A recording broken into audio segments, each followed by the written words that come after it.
ಇನ್ನು ಕನ್ನಡ ಭಾಷೆಯ ವಿಚಾರದಲ್ಲಿ ಮಾತನಾಡಿದ್ದಂಥ ಈ ದುರಹಂಕಾರಿ ನಟನ ವಿಚಾರದಲ್ಲಿ ಈಗ ಬಹಳ ದೊಡ್ಡ ಮಟ್ಟದಲ್ಲಿ ಆಕ್ರೋಶಗಳಂತೂ ಇದೆ. ಕಮಲ್ ಹಾಸನ್ ಕ್ಷಮೆ ಕೇಳಿದ್ರಷ್ಟೇ ತಗ್ ಲೈಫ್ ಬಿಡ್ತಾರಂತೆ. ನಾಳೆ ಚೆನ್ನೈಗೆ ನಟ ಕಮಲ್ ಹಾಸನ್ ಬಂದ್ಮೇಲೆ ಚರ್ಚೆ ಅಂತೆ. ನಾಳೆ ಕಮಲ್ ಹಾಸನ್ ಕ್ಷಮಾಪಣೆ ಕೇಳದಿದ್ರೆ ಸಿನಿಮಾ ಬ್ಯಾನ್ ಅಂತಿದ್ದಾರೆ. ಸೊ ಫಿಲ್ಮ್ ಚೇಂಬರ್ ಅಧ್ಯಕ್ಷ ನರಸಿಂಹಲು ಈ ಹೇಳಿಕೆಯನ್ನ ಕೊಡ್ತಾ ಇದ್ದಾರೆ. ಬಟ್ ಅವ್ರು ಕೋರ್ಟಿಗೆ ಹೋಗಿದ್ದಾರೆ. ಇವಾಗ ಕಮಲ್ ಹಾಸನ್ ಕ್ಷಮೆ ಕೇಳಿದ್ರಷ್ಟೇ ತಗ್ ಲೈಫ್ ರಿಲೀಸ್ ಅಂತೆ. ಅದನ್ನು ಮಾಡಬಾರ್ದು. ಯಾಕೆ ಅಂತಂದ್ರೆ ಇದು ಒತ್ತಾಯಪೂರ್ವಕವಾಗಿ ಕ್ಷಮೆ ಕೇಳು ಅಂತ ಹೇಳಿಸ್ಬಿಟ್ಟು ಕ್ಷಮೆ ಕೇಳಿದಂಗೆ ಆಗುತ್ತೆ. ಇದು ಒಂದ್ಸಲ ಬ್ಯಾನ್ ಮಾಡಿಸಿ, ಬ್ಯಾನ್ ಮಾಡಿಸ್ದೇ ಇದ್ರು ಕೂಡ ವಿತರಣೆ ನಾವು ತಗೊಳ್ಳಲ್ಲ ಈ ಸಲ ಸಿನಿಮಾ ಅಂತ ಹೇಳಿ ಒಂದ್ಸಲ ಪಾಠ ಬರುತ್ತೆ. ಇಲ್ಲದೇ ಇದ್ರೆ ಆಗಲ್ಲ. ಇದೇ ರೀತಿಯಾಗಿ ಪ್ರಚಾರ ಅಂತೂ ಸಿಕ್ಕಾಗಿದೆ ಈ ಚಿತ್ರಕ್ಕೆ ಇವಾಗ ಪುಕ್ಸಟ್ಟೆ ಆಗಿ. ಅದನ್ನೇ ಅವರು ಬಯಸ್ತಾ ಇದ್ದಿದ್ದು, ನೀವು ಅದನ್ನೇ ಕೊಟ್ಟಿದ್ದು. ಇವಾಗ ನಮಗೆ ದೂರು ಕೊಟ್ಟಿದ್ದಾರೆ, ಅದಕ್ಕೋಸ್ಕರ ಅವರು ನಿಮಗೆ ಕರೆದು ಬಹಿರಂಗವಾಗಿ ಕ್ಷಮಾಪಣೆ ಕೇಳ್ತು ಬಂದಿದ್ವಿ. ಆಲ್ರೆಡಿ ಅವರು ನಿನ್ನೆನೇ ಕೇಳ್ಬಿಟ್ಟಿದ್ದಾರೆ ನಿಮ್ಮ ಎಲ್ಲರ ಮುಂದೆ. ಈಗ ಅವರು ಒಂದು ಫೋಟೋ ಬಗ್ಗೆ ನಮ್ಮ ಶಂಕರ್ ರಾಮಲಿಂಗಯ್ಯ ಅವರು ಬಂದಿದ್ದಾರೆ. ಫೋಟೋದು ನಮ್ಮ ಕಮಿಟಿಯಲ್ಲಿ ಚರ್ಚೆ ಮಾಡಿ ತೀರ್ಮಾನ ತಗೊಂಡು ನಮ್ಮ ಚೇಂಬರ್ದಲ್ಲಿ ಮುಂದಕ್ಕೆ ಏನು ಮಾಡಬೇಕು ಅನ್ನೋದು ಚರ್ಚೆ ಮಾಡಿ ಅವ್ರಿಗೆ ತಿಳಿಸ್ತು ಅಂತ ಹೇಳಿದ್ವಿ. ಅವರು ಒಪ್ಕೊಂಡಿದ್ದಾರೆ. ಅಷ್ಟೇ ಇದ್ರ ವಿಷಯ.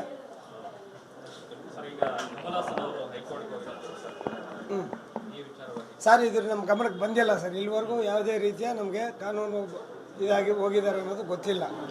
ಗೊತ್ತಾದ್ಮೇಲೆ ನಾವು ರಿಯಾಕ್ಷನ್ ಕೊಡ್ತೀವಿ ಸರ್.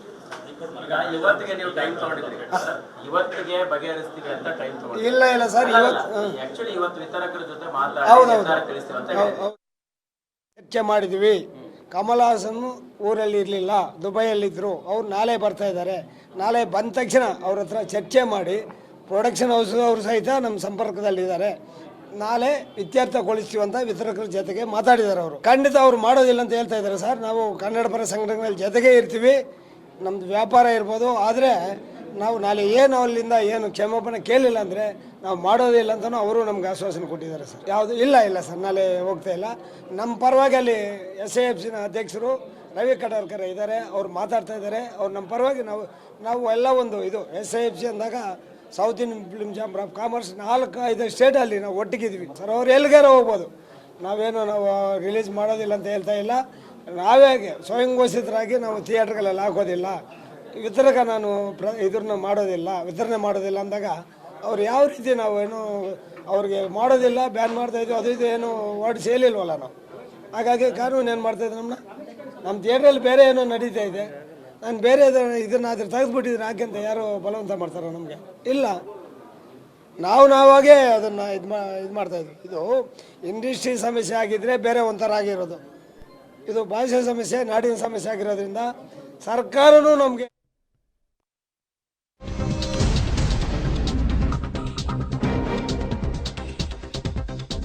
ಕ್ಷಮೆ ಕೇಳಿದ್ರೆ ಅವಕಾಶವನ್ನ ಕೊಡೋಣ ಅಂತಿದ್ದಾರೆ. ಅದೇ ವಿಶಾಲ ಹೃದಯದವರಲ್ವ ನಾವು. ಅದಕ್ಕೆ ಅನಿಸ್ಕೊಳ್ಳೋದೆಲ್ಲ ಅನಿಸ್ಕೊಂಡು ಮಾನ ಮರ್ಯಾದೆಲ್ಲ ಕಳ್ಕೊಂಡು ಸ್ವಾಭಿಮಾನ ಬಿಟ್ಟು ಈಗ ಅವ್ರು ಕ್ಷಮೆ ಕೇಳಿದ ತಕ್ಷಣ ಬನ್ನಿ ಜಿ ಹುಜೂರ್ ಅಂದ್ಕೊಂಡು ಹೋಗ್ಬಿಡೋದು.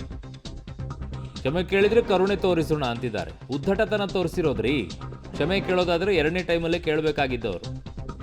ಹೇಳೋದು ಹೇಳಿಬಿಟ್ಟು 2 ಸಲನೂ ನಾನು ಕೇಳಲ್ಲ, ಕ್ಷಮೆ ಕೇಳುವಂಥದ್ದು ನಾನು ತಪ್ಪೇ ಮಾಡಿಲ್ಲ ಅಂತ 2 ಸಲ ಹೇಳಿದ್ಮೇಲೆ ಈಗ ಅವರು ಕ್ಷಮೆ ಕೇಳಿದರೆ ಕ್ಷಮಿಸ್ಬಿಡ್ತಾರಂತೆ ಅವರು. ಅವರ ವಿರುದ್ಧ ಆಕ್ರೋಶ ಹೆಚ್ಚಾಗ್ತಿದೆ. ಈ ಬಗ್ಗೆ ಮಾತನಾಡೋದಕ್ಕೆ ನಮ್ಮ ಜೊತೆಗೆ ಸಾರಾ ಗೋವಿಂದ್ ಅವರು ಇದ್ದಾರೆ. ಸರ್, ಯಾವ ಥರ ಇವತ್ತು ಪ್ಲ್ಯಾನ್ ಮಾಡ್ಕೊಂಡಿದ್ದೀರಾ ಅಂತಂದರೆ 250 ಜನಕ್ಕಿಂತ ಹೆಚ್ಚು ಕನ್ನಡ ಪರ ಸಂಘಟನೆಗಳು ಬಂದು ಪ್ಲ್ಯಾನ್ ಮಾಡಿಕೊಂಡು ನೀವು ಯಾವುದೇ ಕಾರಣಕ್ಕೂ ಕಮಲ್ ಹಾಸನ್ ಅವರ ಸಿನಿಮಾ ರಿಲೀಸ್ ಆಗಬಾರ್ದು ಅಂತಂದರೆ ಅವರು ಕ್ಷಮೆ ಕೇಳಿದ್ರು ಕೂಡ ರಿಲೀಸ್ ಆಗಬಾರ್ದು ಅಂತ ಪ್ಲ್ಯಾನ್ ಮಾಡ್ಕೊಂಡಿದ್ದೀರಾ ಅಂತ ವಿಷಯ ಸುದ್ದಿ ಬಂತು. ತಮ್ಮ ಪ್ರಕಾರ ಏನು ಮಾಡಬೇಕು? ಎಲ್ಲೋ ಒಂದು ಕಡೆ ಕಮಲ್ ಹಾಸನ್ ತಪ್ಪು ಮಾಡ್ತಾಯಿದ್ದಾರೆ. ಆಗಿರೋ ಒಂದು ತಪ್ಪನ್ನು ಇಷ್ಟು ದೊಡ್ಡದು ಮಾಡ್ಕೋಬೇಕಾಗಿರಲಿಲ್ಲ ಅವರು. ಯಾಕೆಂದರೆ ಹಿರಿಯ ನಟ, ಎಲ್ಲ ಗೊತ್ತಿರೋವಂಥ ವ್ಯಕ್ತಿ.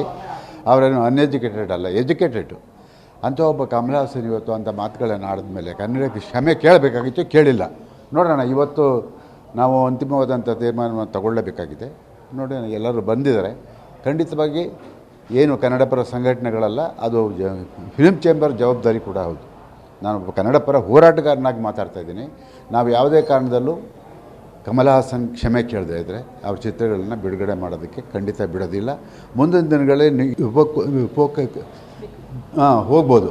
ಆದರೆ ಅಲ್ಲೇನೋ ಒಂದು ಕಡೆ ಅಲ್ಲಿಯ ಜನ, ತಮಿಳಿನ ಅನೇಕ ಜನ ಕಮಲ್ ಹಾಸನ್ಗೆ ಸಪೋರ್ಟ್ ಮಾಡ್ತಾ ಇದ್ದಾರೆ. ನೀವು ಯಾವುದೇ ಕಾರಣದಲ್ಲೂ ಕ್ಷಮೆ ಕೇಳಬಾರ್ದು ಅಂತ ಅವ್ರ ಮೇಲೆ ಪ್ರೆಷರ್ ತರ್ತಾ ಇದ್ದಾರೆ ಅಂತ ನನಗೆ ಗೊತ್ತಾಯಿತು.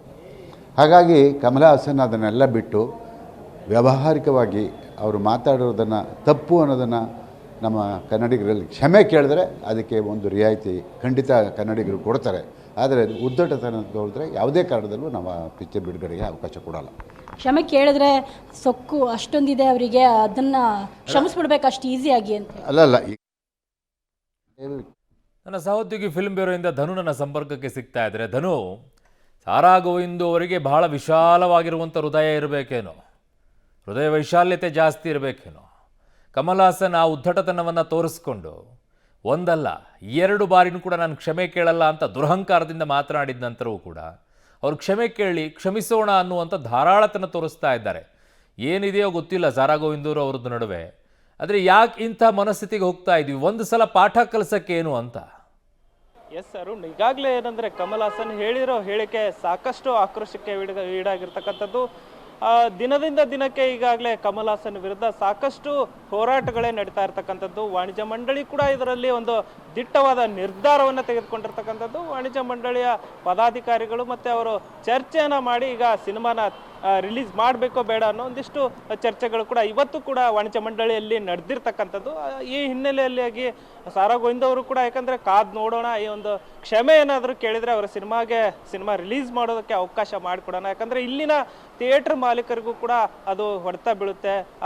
ಬಿಸ್ನೆಸ್ ವಿಚಾರದಾಗೆ ನೋಡಿದಾಗ ಅವರ ಒಂದು ಸಿನಿಮಾ ಇಲ್ಲಿ ರಿಲೀಸ್ ಆದರೆ ಒಂದಿಷ್ಟು ವ್ಯವಹಾರಿಕವಾಗಿ ಅನುಕೂಲ ಆಗುತ್ತೆ ಅನ್ನೋ ಒಂದು ನಿಟ್ಟಿನಲ್ಲಿ ಹೇಳಿರ್ತಕ್ಕಂಥದ್ದು. ಜೊತೆಗೆ ಕಮಲ್ ಹಾಸನ್ ಅವರು ಈಗಾಗಲೇ ಮೊಂಡತನವನ್ನೇ ಮುಂದುವರ್ಸ್ಕೊಂಡು ಬಂದಿರತಕ್ಕಂಥದ್ದು. ಯಾವುದೇ ರೀತಿಯಾದಂಥ ಕ್ಷಮೆಯನ್ನು ಇಲ್ಲಿವರೆಗೂ ಕೇಳಿಲ್ಲ. ಇನ್ನೇನು 2-3 ದಿನಗಳ ಕಾಲ ಅವರ ಸಿನಿಮಾ ರಿಲೀಸ್ಗೆ ಇರುವಂಥದ್ದು. ಈ ಒಂದು ಸಂದರ್ಭದಲ್ಲಿ ಇಲ್ಲಿವರೆಗೂ ಕೂಡ ಕ್ಷಮೆಯನ್ನು ಕೇಳಿಲ್ಲ. ಫಿಲಂ ಚೇಂಬರ್ನ ಅಧ್ಯಕ್ಷರು ಕೂಡ ನಿಕಟವಾಗಿ ಅವರ ಒಂದು ಪ್ರೊಡಕ್ಷನ್ ಹೌಸ್ ಜೊತೆಗೆ ಈಗಾಗಲೇ ಅವ್ರ ಜೊತೆಗೆ ಸಂಪರ್ಕದಲ್ಲಿದ್ದಾರೆ.